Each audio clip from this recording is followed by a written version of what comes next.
So essentially, whenever I tell people the title of this talk, Imagine Poetry Without Loss, there's a pretty even split between the people who roll their eyes going, "Oh, you suffering artists," and the people whose eyes go wide and dewy saying, "Yeah, man, because art is suffering." I kid you not. There are few things that annoy me quite as much as this whole suffering artist stereotype. Because let me tell you guys, it's utter rubbish. See, a few people I know might think this is slightly ironic coming from me, because on several occasions I have had to be told, in no uncertain terms, by some of my greatest mentors and friends and teachers, usually before the weekend, don't do anything stupidly poetic. Don't you dare join the 27 Club.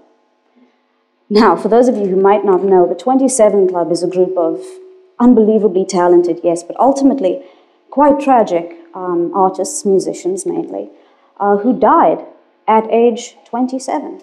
Amy Winehouse recently, very famously Kurt Cobain, Rob Johnson, all at age 27.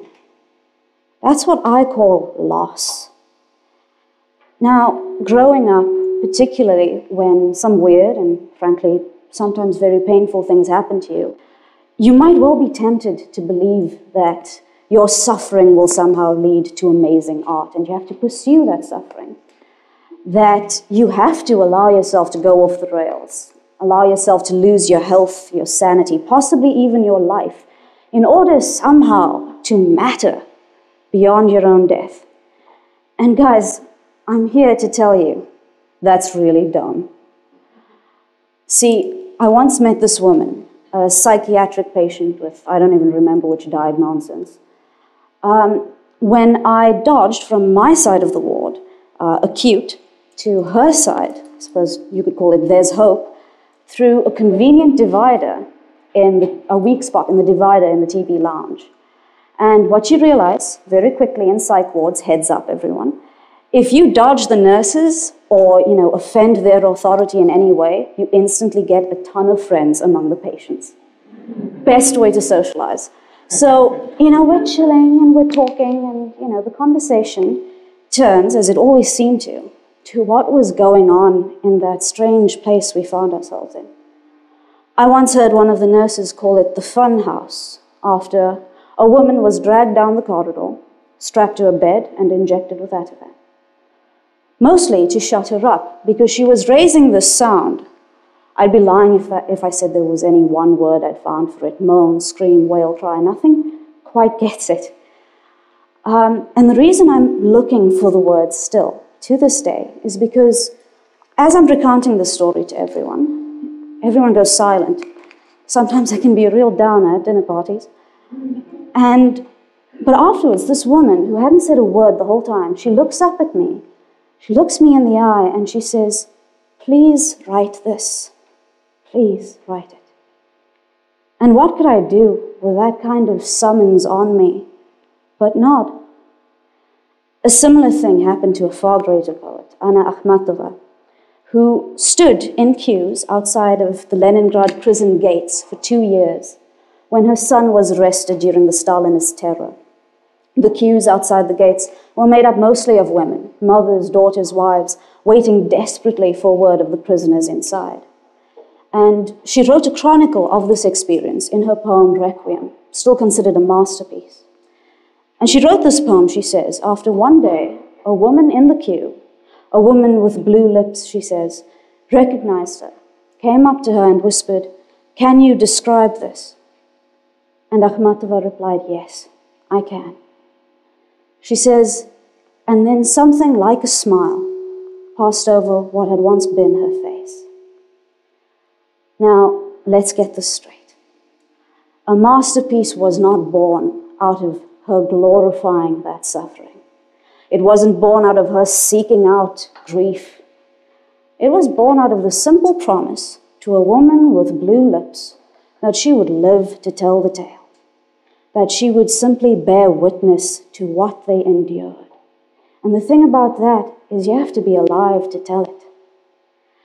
Now, how do you even put your word to make a journey so extreme and promise at the end of it to come back? Another amazing poet I was lucky enough to meet, actually, Carolyn Forche, spent years in El Salvador documenting the terrible violence she saw there.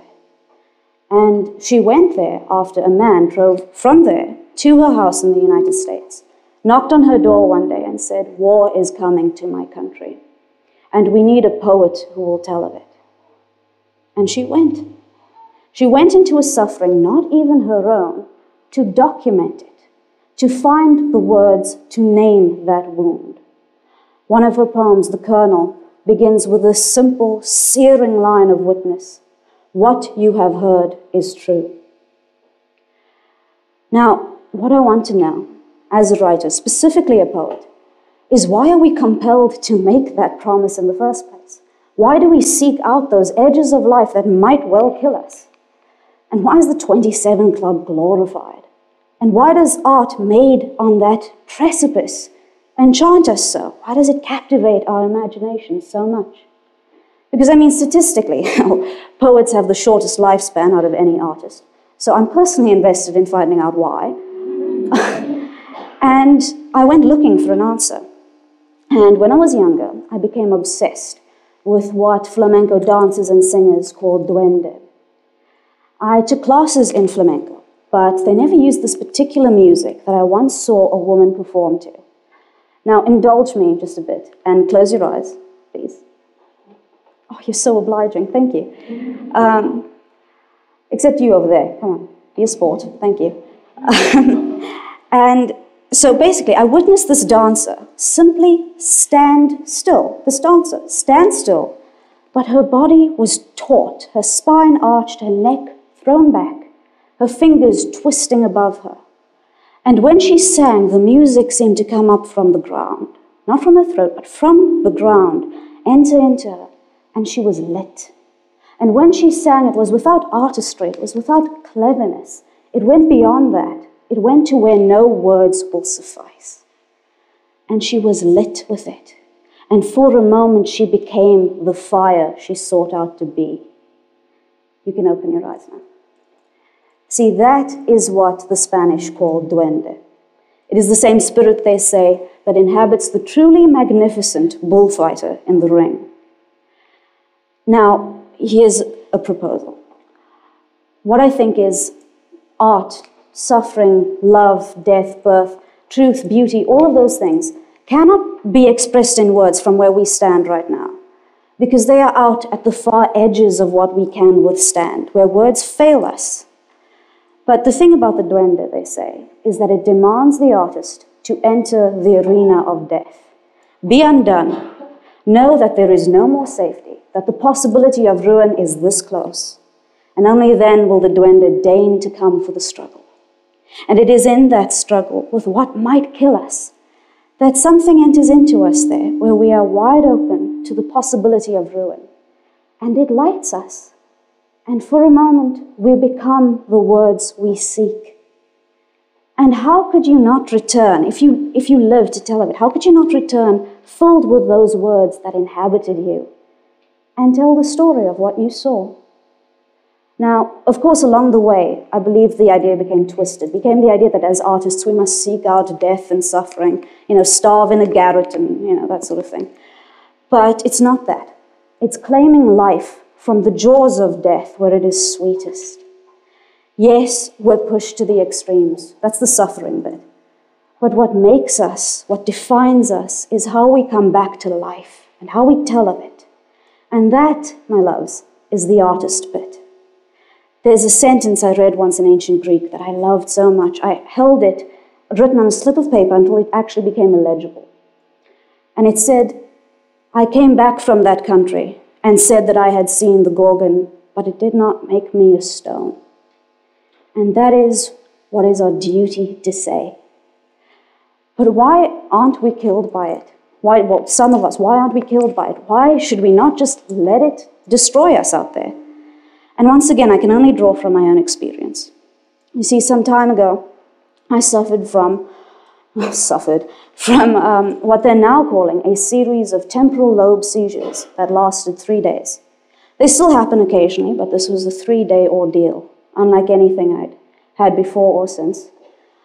And specifically, temporal lobe seizures manifesting in acute psychosis, which is just a fancy and polite way of saying I went batshit crazy. See, I trust you so much for this. And the thing is, I begged for death during those 3 days. Waves of excruciating pain and voices swept over me again and again, invisible hands staring at me, strange visions, till I begged to be allowed to die there. But my friends who were living with me at the time, they held me. They physically held me in this world, took shifts over those 3 days to say again and again, stay because we love you. Stay because you love us. And though I begged for death, I learned somehow, through their words, what is the point of that dark journey if you do not live to tell the tale? You see, as artists, what we paint, what we write, what we dance, what we play music for, that's our work. Plain and simple, it's our job. Some of my greatest teachers always told me, honor the work. Work is love made visible. You must honor your work. In doing that, you honor the love that brought you back. A German woman told me once that the reason she loved the English language was for the term to fall in love. As if that is it, she said. I have fallen and nothing to be done. I have fallen and love catches me. I went looking for the exact term to describe what had happened to me, and I found a term used by the Hmong, a hill tribe in Laos, Myanmar, Vietnam, that they use to describe epilepsy, because you see there the epileptic is valued as a go-between, bringing back knowledge from the spirit world. And their term for it translates to, the spirit catches you when you fall down. And that was it. And I'd like to make a proposition. What makes us artists, what makes us do our job, do the work, come back despite the world, is we must simply honor the steady work of love. Write, sing, paint, dance, and in doing that, you honor that promise you made to what and who you love. Choose life, because life is where love lies. Because you see, we enter the arena of death as we enter the realm of love. Heart split open, nothing to be done. The spirit in that place catches you and you fall down. Sometimes it is death we fall into. But sometimes, if it is that work and that promise you honor, the spirit catches you and you fall down. We fall. We fall and love catches us. Thank you.